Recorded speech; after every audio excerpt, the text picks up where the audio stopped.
All right, let's get started. My name is Monika Jones, and I'm the visionary founder of the Brain Recovery Project Childhood Epilepsy Surgery Foundation. We're the organization that serves the community of children anywhere on the epilepsy surgery journey. I'm also a board member of the Council of Parent Attorneys and Advocates. It's the only national organization that's fully dedicated to the educational civil rights of children with special needs. But most importantly, I'm the mother of a child with a history of drug resistant seizures who has had epilepsy surgery. So like many of you, I'm not new to the epilepsy game and especially not to IEPs.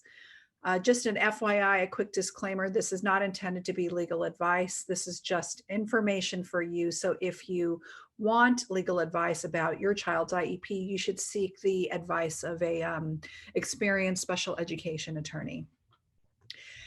I hear so much on social media where a parent will pop into a Facebook group or reach out to me and said that the IEPT did something to them, or the school did something to them.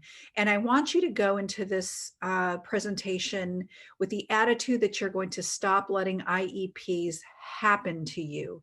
You are a very important part of the IEP process, and it's not something that the school does to you. It's something that you're involved in. So let's start to shift your mindset there. Knowledge is power. And if you're going to advocate for something for your child, you must understand it. And I find that so many parents do not understand the IEP process. So that's what I'm here to teach you about today. Third, you all need to slow down. I see parents jumping ahead of the game so often, asking why their child doesn't have enough physical therapy, or why their child only has 3 sessions of OT consult during the year. You're not following the process. The process is tedious, and the process requires you to slow down and make sure that you check all the boxes before you move forward. So always keep that in mind, that during the IEP process, you need to slow down. You're not going to learn everything today. I really hope everyone sort of just sits back. I know you want to take notes. Sit back and just listen to what I'm going to say, because it's really important for you to get an overview of the IEP process first before you start to do a deep dive on all the little bits and pieces of it. This is probably the most important thing. No matter what I teach you today, you need to understand that you're operating in a broken system. I can tell you how to advocate, I can teach you about the law, but at the end of the day, the special education system is broken in our country. So we're going to show you how to maneuver it, but just know that you're maneuvering in a broken system. Okay, today all we're going to teach you is about the IEP process. You are responsible for understanding your child's disabilities, and you are also responsible for understanding the various interventions and teaching strategies that you can use, or the school system can use with your child. So today we're just discussing the IEP process.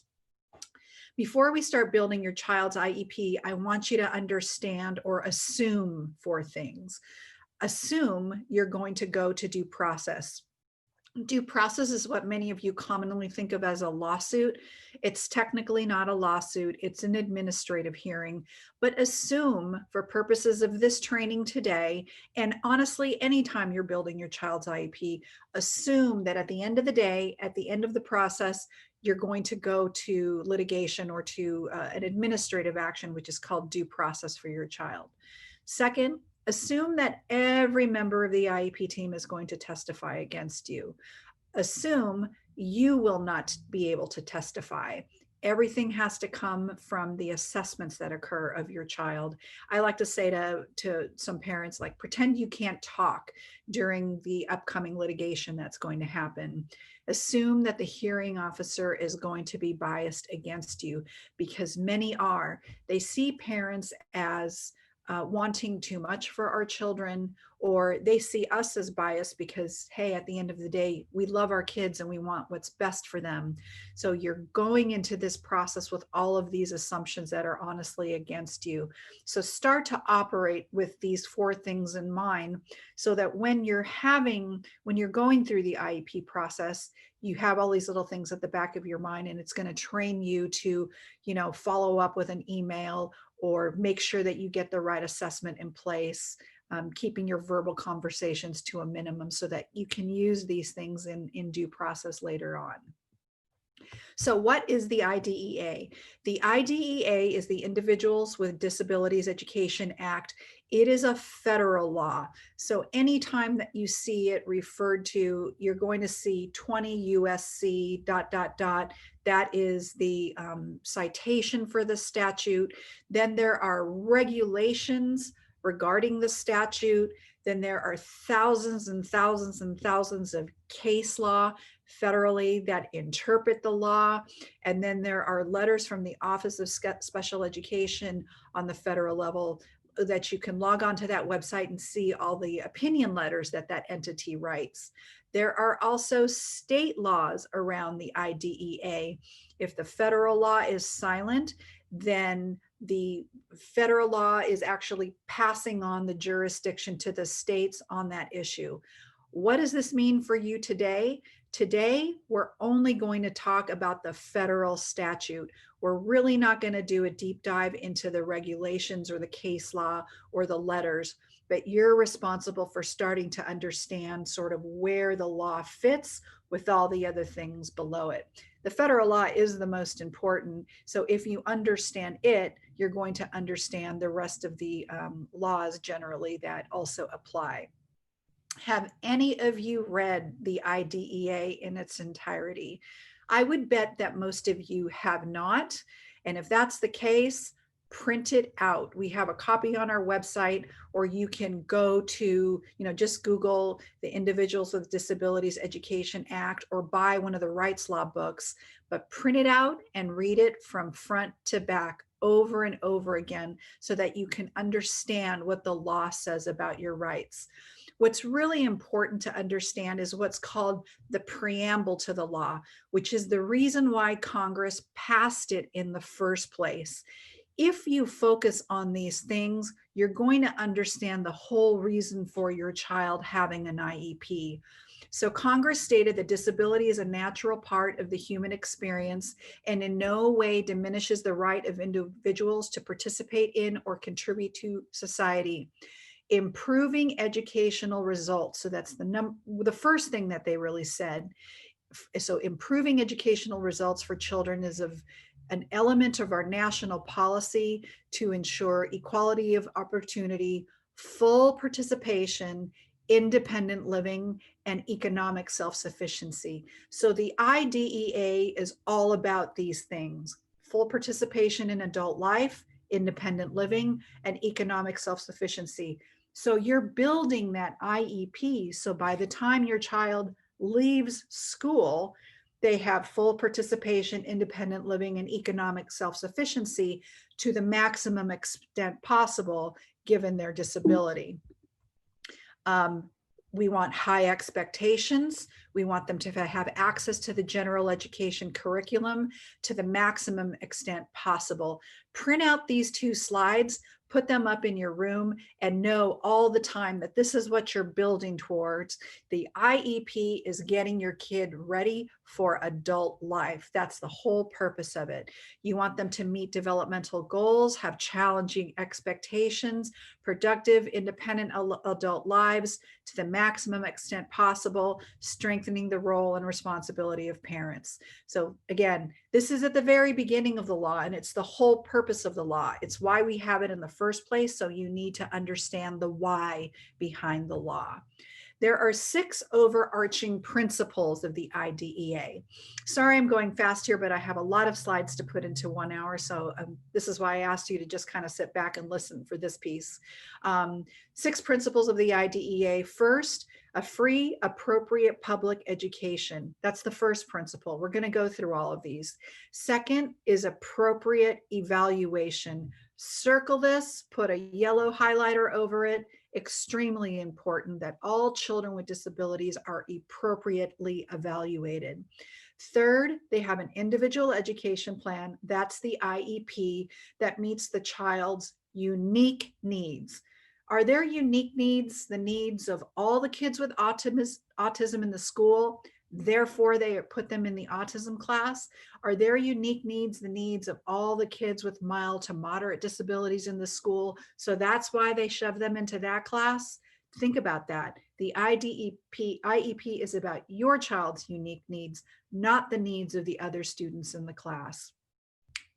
The least restrictive environment is the fourth principle. So that generally means that your child is going to be educated with their typically developing peers to the maximum extent possible. But be careful with this principle, because some of us need our kids to be in more secluded environments or restricted environments. And that doesn't necessarily mean the moderate to severe class.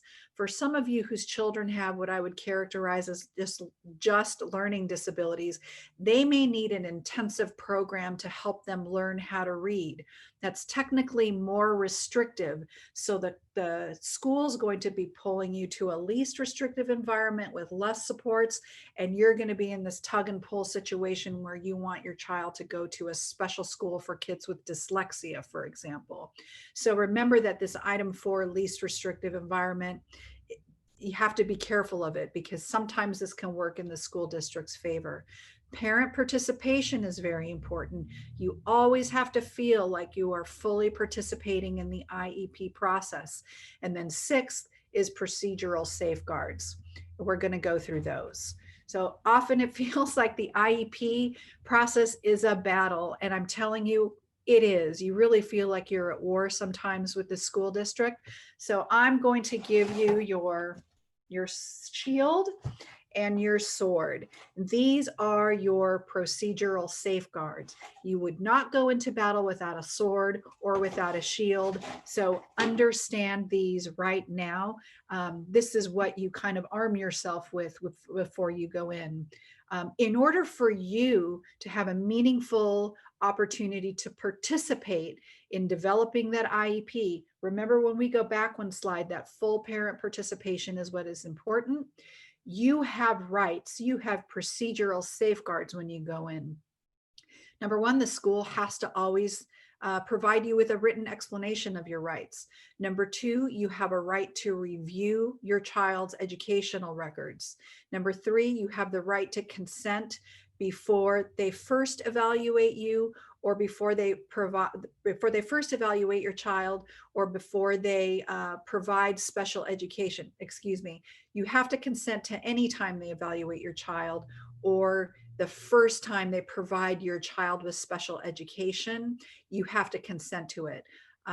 Fourth, you have a right to what's called independent educational evaluations, IEEs. Extremely important. We're going to go through that. You have a right to parent participation. You have a right to receive prior written notice, dispute resolution, confidentiality, understandable language in the documents that you were provided by the school, and the right to stay put. When does the school give you what's called prior written notice? PWN. You may have heard this phrase thrown around quite a bit. Anytime the school proposes to initiate or change the identification, evaluation, or educational placement of your child, or initiate or change the provision of free and appropriate public education. In other words, move them from mild to moderate to the moderate to severe class. Any time they propose to change how they identify your child, maybe they're identified as other health impairment, suddenly the school wants to change them to orthopedic impairment, you have to get prior written notice. In all those situations is when prior written notice is supposed to be given to you. Take the prior out of prior written notice, because I think this can be confusing to everybody. The prior just means before they actually physically move your kid from mild to moderate to the moderate to severe class, you have to get written notice about it. So I just think about this as I need written notice before you do any of these kids, any of these things to my son. That written notice is really, really difficult for the school to meet. A lot of information has to be in that written notice. They have to describe what it is that they're going to do or what they refuse to do. They have to explain the reasoning behind it. They have to describe every single evaluation, procedure, assessment, record, everything they relied upon to move your child or to do something to your child. So let's say, using my son as an example, that they said, you know, you have him in this program that the district is privately paying for, and we're going to move him back to the public school system. They cannot do that without giving me prior written notice. And they have to tell me every single evaluation they relied on, every single assessment, every record that they relied on before making the decision to move my son from the private program back to public school. They have to tell you why the team considered these options, why they rejected it, the factors considered. They have to give you notice of your procedural safeguards, sources for parents for you to obtain assistance in understanding PWN, etc. This is a really powerful weapon and shield for you to use. Anytime generally that the school says no, you ask them for prior written notice on the issue. If you've asked for your child to be evaluated in an area, let's say you suspect dyslexia, the school says no, you ask for prior written notice. They want to change your identification from a kid with orthopedic impairment to a child with behavioral, emotional disturbance. You ask for prior written notice. Anytime you say, I think my child should be in this mild to moderate class, this is where we want him, and the school says, nope, we're going to keep him in the moderate to severe, you ask for prior written notice.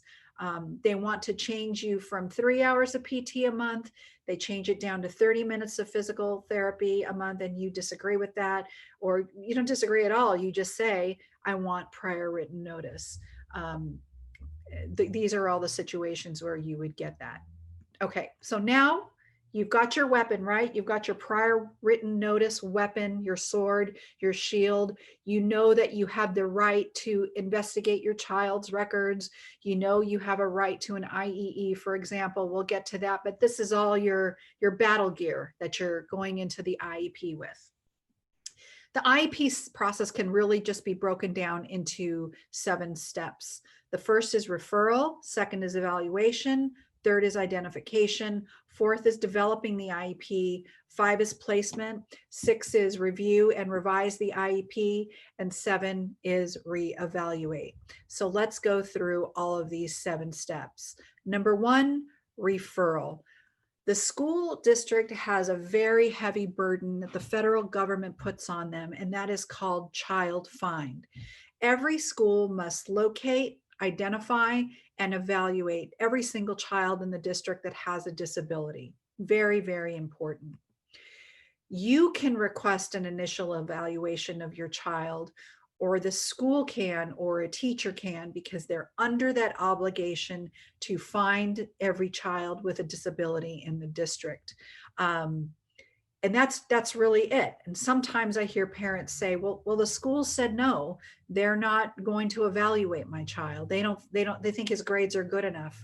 Once you've triggered that request for an evaluation, you've said, I suspect my child has a disability, they're supposed to evaluate. They're supposed to evaluate your child in all areas of suspected disability. So don't let them get away with that. You have to keep pushing.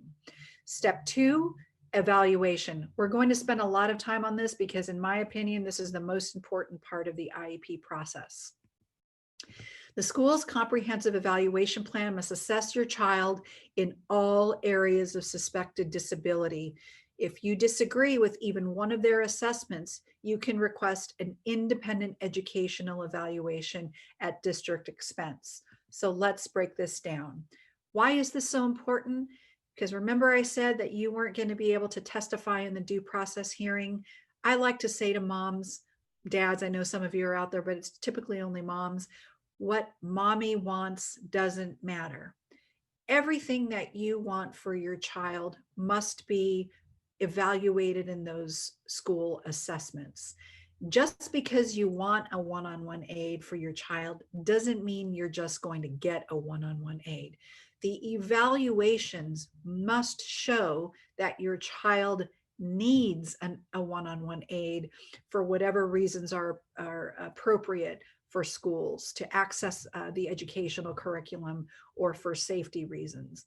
If you want your child to be educated with their general education peers for most of the day, the evaluations have to say that that would be appropriate for your child, and you figure out how to do that through those evaluations.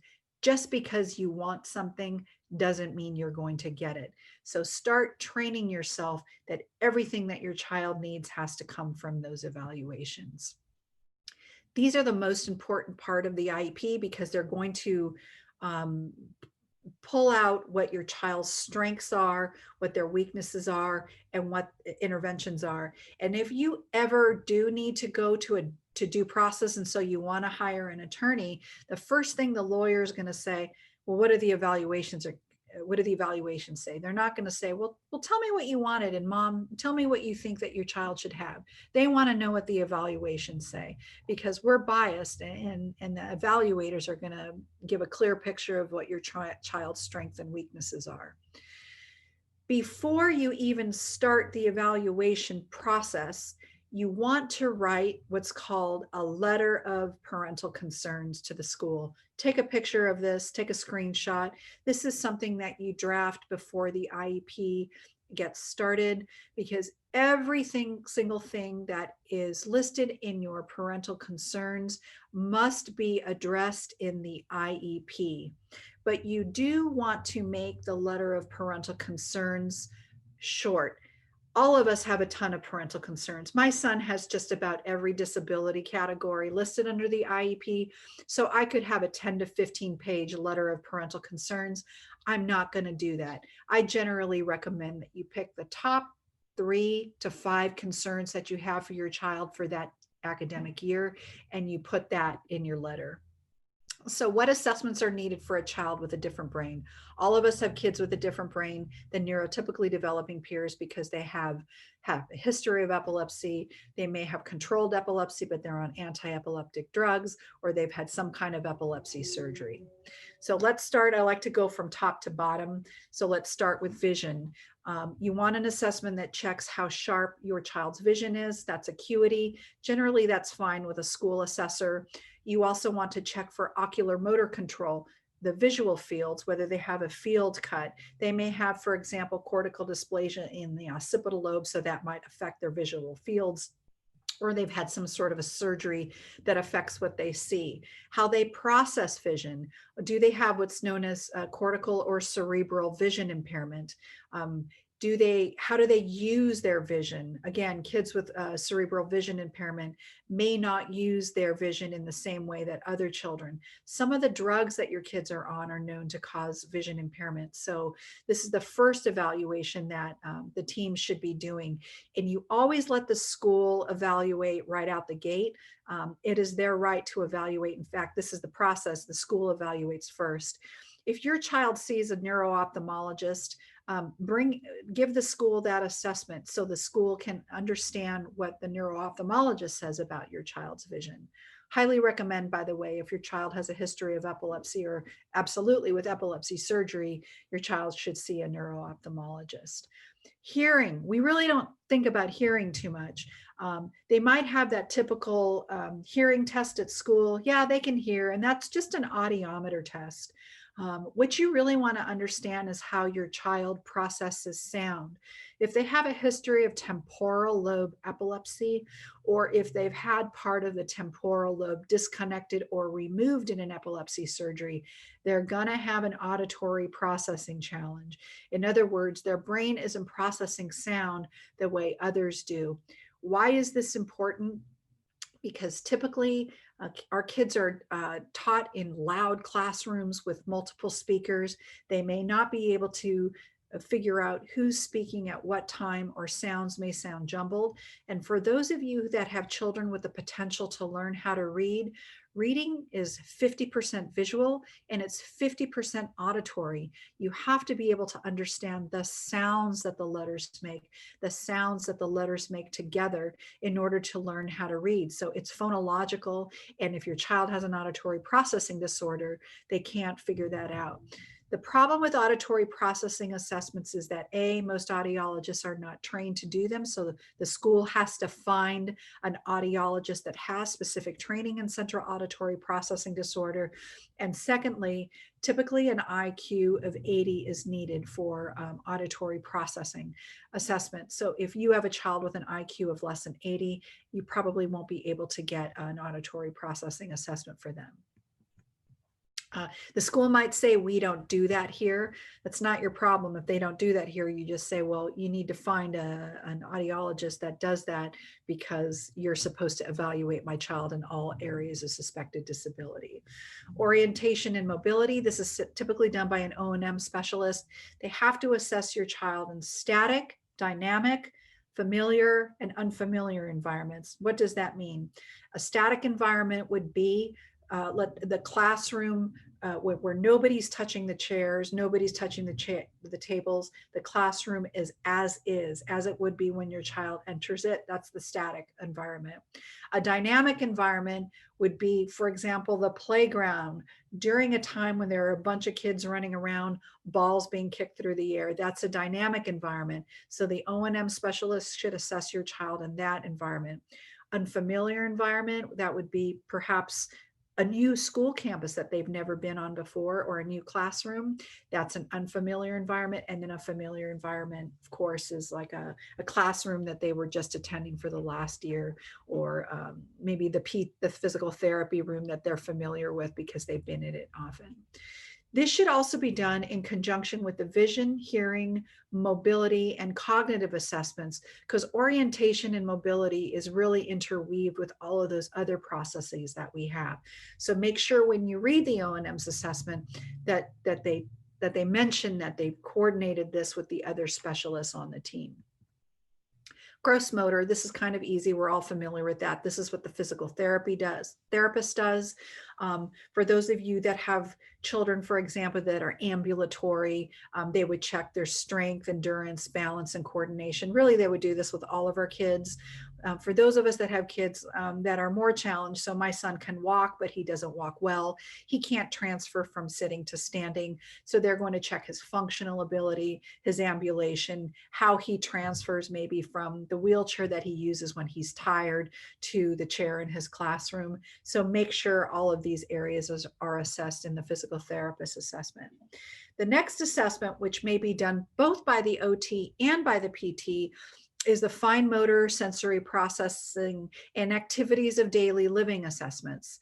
So you want to look at your child's strength, dexterity, coordination, visual motor integration, how they use their eyes when they're moving, how they use their movement in conjunction with how they can see. Again, this should have been done with the O&M assessment as well.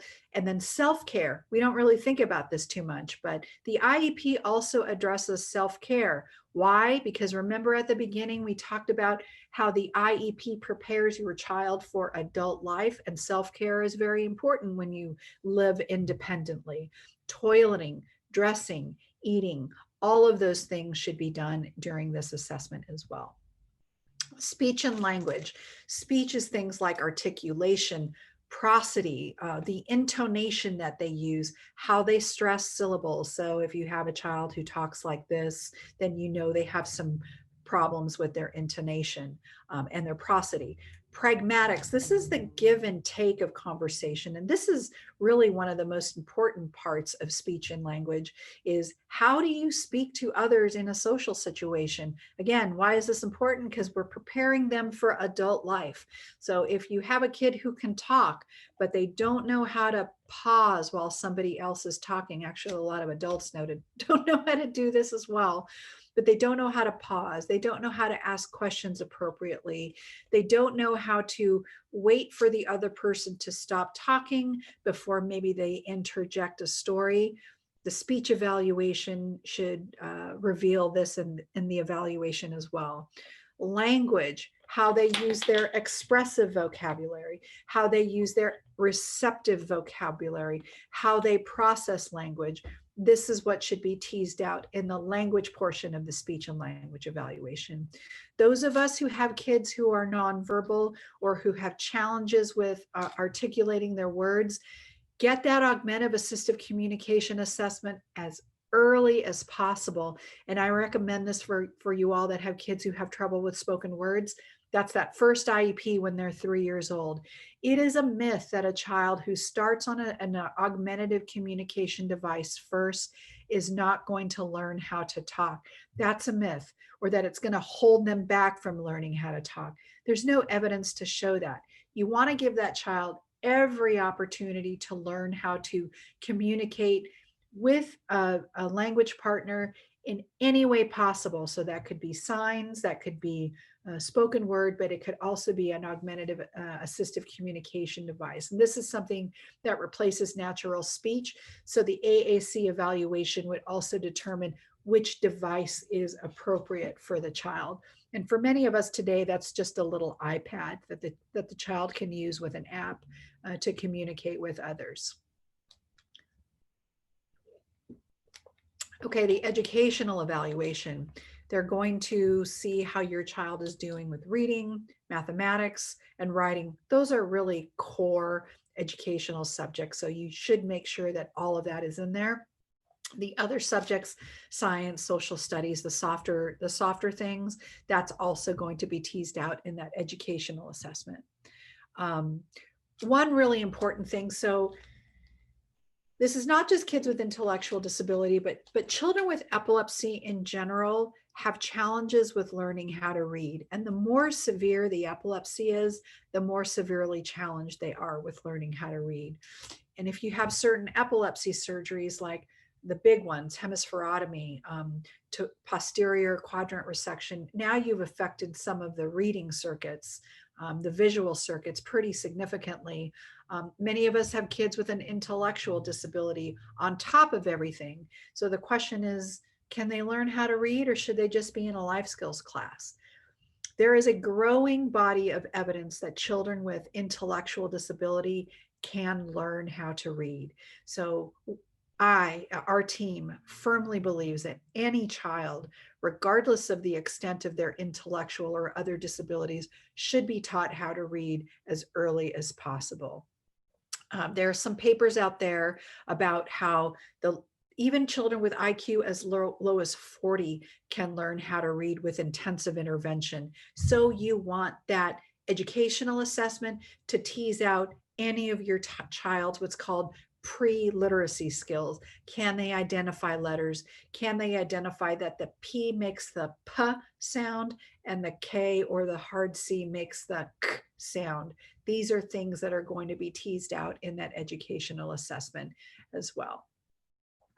A child who cannot read by age 8 is an emergency. If you have a child who's age 8 and cannot read, age 8 or 9, they are a child who is on fire, and the services need to increase. So I'm just flagging this for you. When you have that educational assessment and their reading scores are really low and they're already 8 years old, your child is on fire. You really have to focus on the reading part of the IEP. Make sure that educational assessment teases out what's known as the big 5 of literacy. So that's phonological awareness. That's the ability to hear, identify, and manipulate the individual sounds or phonemes in spoken words. That's 100% auditory. So does your child know that the P makes the P sound and that the P and H makes the F sound as well, which sounds like the F sound that the F makes. It's 100% auditory. The educational assessment should teach that out. How are they doing with phonics? Their fluency. That's not just their speed of reading, but that's their accuracy of reading as well as their prosody, so their intonation, how they read out loud. Vocabulary, again, expressive, receptive vocabulary. How is their reading vocabulary? What is the vocabulary they learn when they speak, when they're writing? And then what's their comprehension level? At what level is are they reading at, so to speak? You also want to know what either their Lexile level is or whatever benchmarking system the school is using. So they may use, oh, darn it, it's at the tip of my tongue. There are all of these different benchmarking systems that they learn, that the schools use to determine where the level your child is at with reading. Just ask them, what's your benchmarking system for reading? We use Lexile, or we use Dibbles. You might have heard of that. You want to know every time they do an educational assessment of your child, what is their current reading level? Because at the end of the day, you want to be able to go back and see if they're improving in their reading at the pace that they should be. So here's an example of Lexile. A kid in first grade typically reads at about a 280 level, and a kid in 11th grade reads at about a 940 to 1210. So every year you want to know what their Lexile level is. Cat in the Hat is 260. One of my sons is reading Harry Potter, that's 880. Declaration of Independence is 1480. So the Lexile level, or all of these others, this is kind of what they're tracking as the difficulty of the texts. Psychological assessments and neuropsychological assessments. Here's a tip. Your child with a history of epilepsy, whether controlled or uncontrolled, needs both. They need both a psych assessment and a neuropsych assessment. Psych assessment evaluates the general cognitive and personality functioning of the child, but it lacks specificity as to what is it about the underlying neurological processes that are causing these learning challenges in your kid. The school can only perform a psychological assessment. So they need to hire a neuropsychologist to perform the assessment for your child. You can certainly have one done by your private insurance. If you have insurance, that'll cover it. But the school is going to say no to this neuropsychological assessment. You're going to hear that they don't do that here. Ask for it out the gate. There's another way to get it as well in the IEP process. We'll talk about that coming up. But out the gate, your child should be having a neuropsychological assessment, and the school can pay for that separately. And this is a comprehensive assessment of all the cognitive processes that underlie your child's learning disabilities, attention and concentration, verbal and visual processing, visual spatial functioning, language, reading skills, sensory development. You can go down this list yourself. What happens if the school says we don't do that here? You ask them to pay for one and directly, but you also ask for prior written notice, right? Because remember I said every time the school says no, you ask for prior written notice.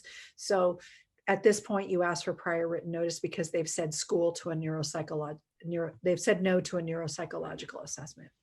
Functional behavior assessments. This is another type of assessment that the school should perform. Children with epilepsy have behavioral challenges. Some may be very mild, but some may be pretty severe. So you want a functional behavior assessment that's going to figure out whether these are problem behaviors, when it's happening, when it's not happening, how often it occurs, what tends to happen before or after, what is a more acceptable behavior that it can be replaced with. And then the school would put together what's called a behavior intervention plan to show, for example, is it changes to the physical environment that will help with your child's behavior. If your kid has auditory processing challenges and the classroom is really loud, that's going to result in behavioral challenges. My son hits himself if he's in a room that's really, really loud with too many speakers. What's the behavior intervention plan there? It's actually physically removing him from that room so that the behaviors will decrease. So that's going to be different from your child. And we don't know what that's going to be if the school hasn't performed a functional behavior assessment. So you want to make sure they do that. Evaluation procedures must be done in all areas of suspected disability. They have to use a variety of assessment tools. They have to inform the team on the functional, developmental, and academic progress of your child. So they have to gather that information, including from you. They have to be administrated by trained and knowledgeable personnel. A physical therapist is not qualified to perform a functional behavior assessment. So when you get these assessments back, make sure the right person is qualified to make that assessment. They have to be technically sound instruments, not just some checklist. These are actually published assessments that are put together by experts that are sold to the schools and are approved to be used, let's say, for a physical therapy assessment or a psychological evaluation. So make sure it's the right assessments. And the assessments also have to look at the current content of your child's IEP and talk about them to see if something's appropriate or whether something different should be given.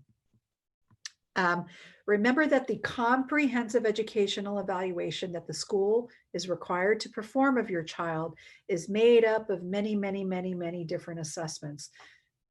What did I say? Vision, auditory, education, physical therapy, gross motor, fine motor, self-care, behavior, etc. So one evaluation comprised of many different assessments. If you disagree with even one assessment, then that taints sort of the whole evaluation, and you're entitled to what's called an independent evaluation in all the areas that you disagree with. That's your IEE. That is a very powerful sword that you can use. It's one of those procedural safeguards that I talked about in the beginning. How do you ask for an independent evaluation, educational evaluation? When you see that school psychological assessment and you see that it really doesn't tease out what all of the learning disabilities that your child has, the visual processing challenges that your child has, for example, how your child's anxiety is related to their learning disability. How do you ask the school for an independent educational evaluation? You just ask for it. You say you disagree with the psychological assessment. I disagree with the gross motor assessment, and I request an independent educational evaluation. You can do that if they fail to evaluate in an area of suspected disability. So you get the assessments back and you say, wait a second, no one did a psych assessment on my child this year. No, we didn't think we needed to. Well, sure, look at all the anxiety she had this year, and look at how many times that she had to leave school because we had significant behavioral challenges, and you didn't do a psych assessment. They should do an independent educational evaluation there. If the assessment is wrong, or it's inaccurate, or it's not enough, you have the right to an independent educational evaluation. The school can limit the cost and the location and the qualification of that independent education of the assessor. But for those of you who are in kind of like in rural areas, if the nearest neuropsychologist who can assess your child is 200 miles away at a big level 4 epilepsy center, because there's no one qualified in your area to assess your child, then they have to pay for you to travel there, and they have to pay those city rates for that neuropsychologist. Often the schools will give you a list of evaluators. They'll say, okay, you asked for an IEE. Here's our list of pre-approved evaluators. You can use one of those evaluators if you want to, but you don't have to. You can say, thanks for that list, but we have a neuropsychologist at UCSF, for example, that we prefer to use. We have a history with this neuropsychologist. They're familiar with children with epilepsy, or they're familiar with children who've had the epilepsy surgery my child has had. You can also bring in your own evaluations as well. Just want you to understand some problems. Remember I said the system was broken? The school must only, quote, consider outside evaluations. And honestly, at the end of the day, the law says that they only have to consider their own evaluations. They don't have to follow them. Whether or not they made an error in fully considering and following those evaluations is something that the due process hearing officer would decide on at the end of the day. Also be careful with the amount of independent evaluations you ask for. Remember I said it was a bunch of different assessments. We had one parent who felt that every single assessment was wrong and poorly done. So she asked for an IEE in all of the areas that were evaluated, gross motor, fine motor, psych, functional behavior, vision, auditory. The school district filed due process against her. because they found it was excessive and they filed due process against her. So don't do that. One other thing, the school must either agree to your IEE or file due process against you. What I see a lot of the time happening is parents say, I asked for an IEE 9 months ago, the school still hasn't done them, or they're still kind of deciding whether they're going to do them. That's not right. They must either fund in a timely manner. In other words, pay for that independent evaluation or the several independent assessments that you need, or file due process against you. You should not be having this long time lag between the time that you ask for an IE and the time that they actually happen.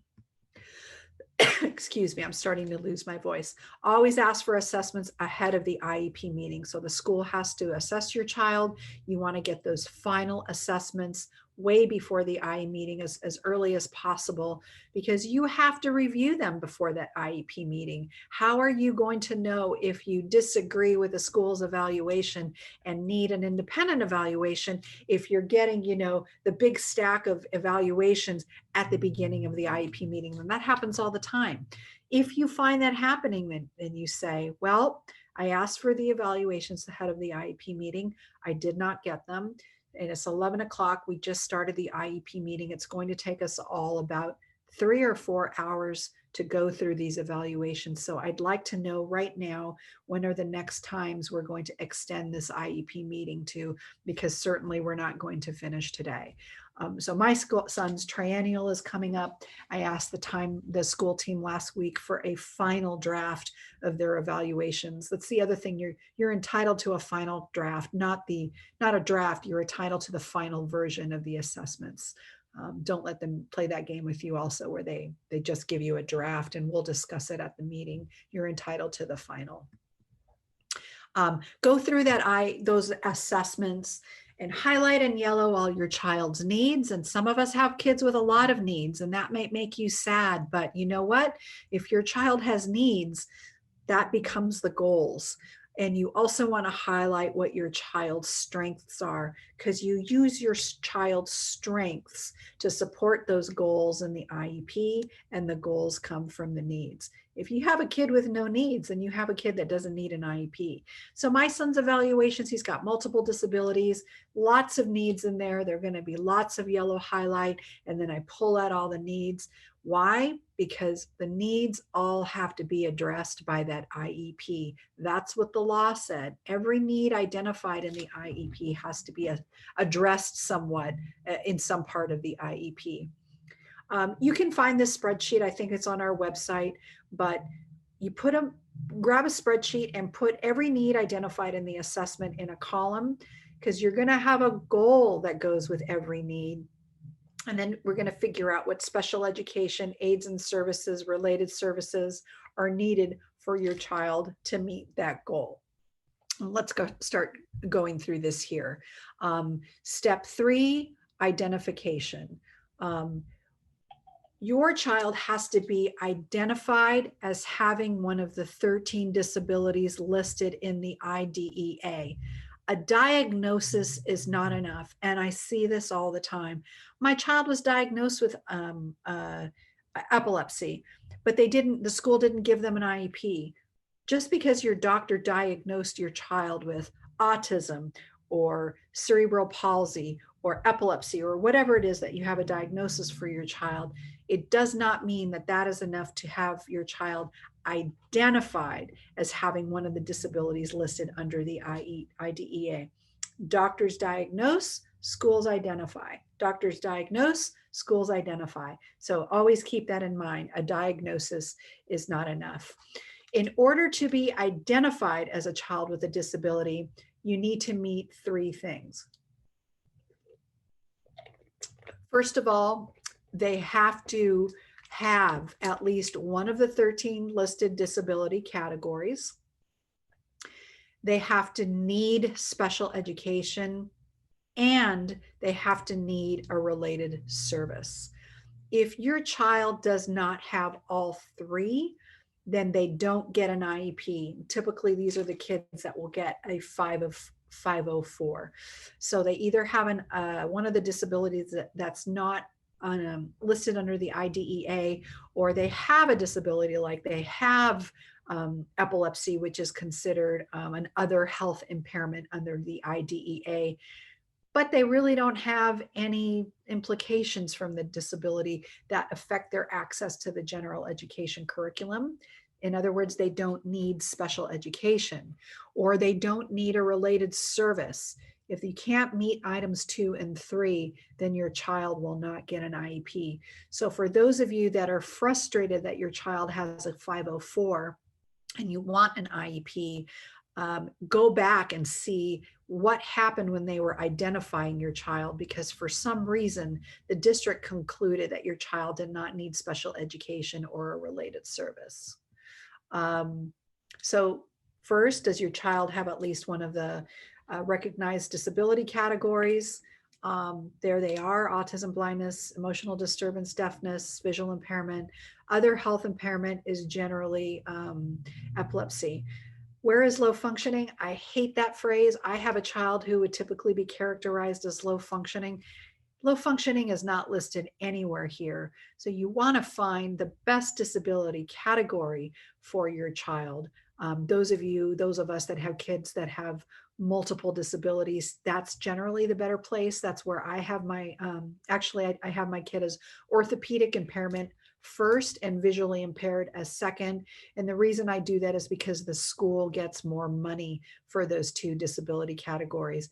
Technically, he would be multiple disabilities, but because the school doesn't get additional funding for a kid with multiple disabilities, I said, I don't care. It doesn't matter what disability category you have.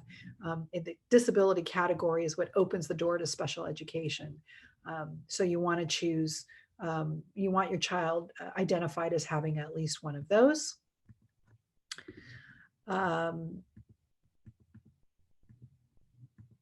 right, developing the IEP. Sorry, I'm rushing through this, but we always, oh my gosh, we only have 10 minutes left. You drafted your letter of parental concerns. So now you're going into the IEP meeting, and this is where you're going to write your present levels of academic achievement, draft goals, and determine services that will help your child meet those goals. This is my son's IEP meeting. I'm kidding. This is actually, I think, a meeting of some sort of international meeting, but don't walk into that IEP and say, oh my gosh, there's so many people in this room. Yeah, they're supposed to be in that room and they're all on that team with you. So don't be frustrated if you see a lot of people in that room and feel overwhelmed by it. You have a command of the IEP process now. So you're going to go in and make sure that all of the right people are in there. Really quickly, who's the most important person that's supposed to be in there? Somebody with knowledge about the availability of resources for the district. What does that mean? That's somebody who has the yes and no power to cut the check for whatever service your child needs. So if the team decides that your child needs a one-to-one aid, the person from the district can't say, I need to go back to home office and see if we can approve that.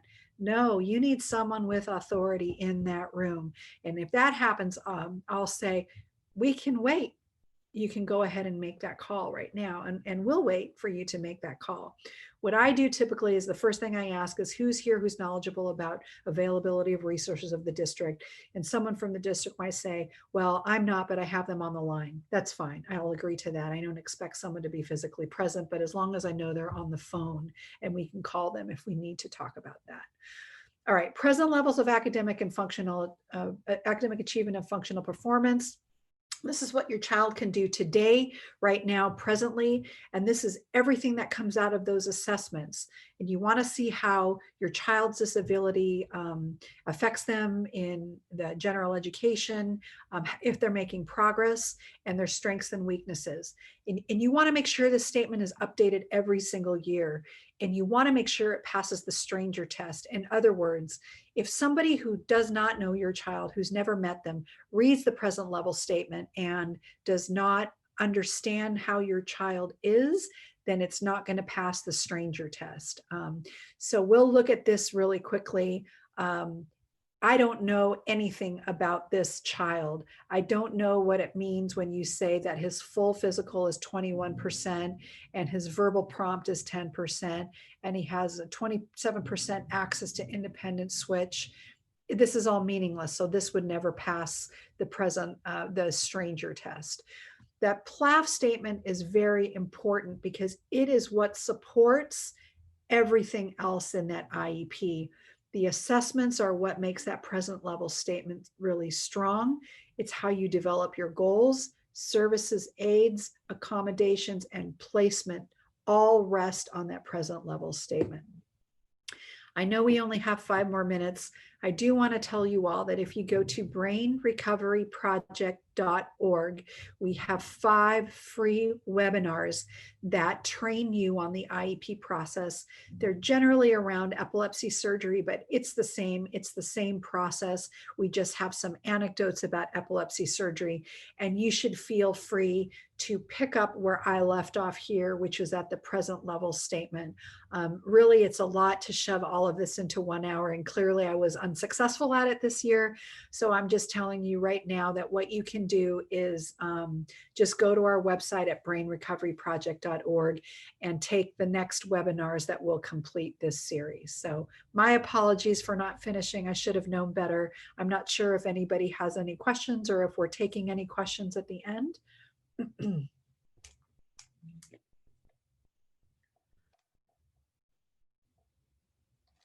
I don't see any questions. I have 2 in the chat. Please repeat the website. Thank you. It's brainrecoveryproject.org. And it's, if just in the search, put in IEP webinars, or in our first menu bar, you'll see free IEP webinars or something like that. My email is mjones@brainrecoveryproject.org. Go ahead and email me and I'll send you the appropriate links. And our next hour is going to be transition IEPs. So those of you that have kids who are around age 12, 13, 14, you really have to start thinking about transition IEPs. And so that's going to be next. And we'll probably go over there too. So sorry about that. This is a lot to pull in, but I'm happy to point you in the right direction if you just send me an email.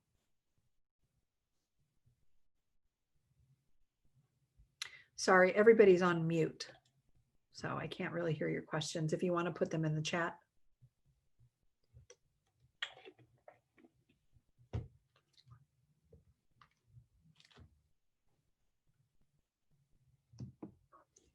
So I guess we'll stop here. Thank you for joining us. Sorry this didn't finish again, but you can finish the webinar series online. And I hope to see some of you in our next webinar in about 2 minutes on transition IEPs.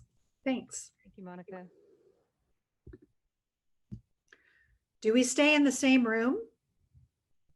No, you're actually going to be going to a different room. All right. Sorry about that. It's really hard to do this in 1 hour, so. The doctor's wrapping up in the other room, and in about 1 minute, they're going to go ahead and get you started in there. Okay. I don't know if anyone has one or two questions. I can try to answer them in the chat box.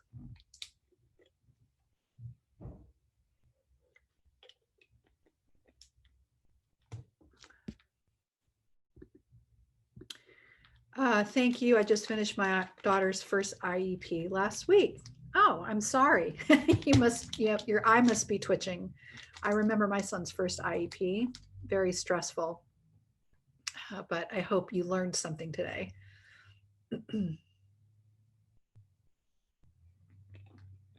All right, I'll see you all in the next webinar. I requested to meet again in 2 months to see how she is doing in early intervention preschool. I'm a former educator, so it went pretty smoothly. All right, so you want to ask for data.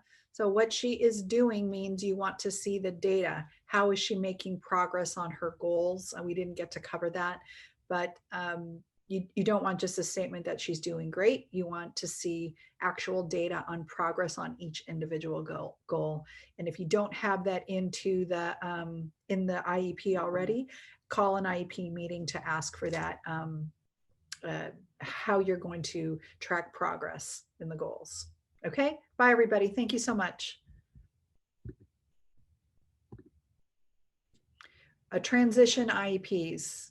What are the room we are going into? We're going into transition IEPs. Thank you.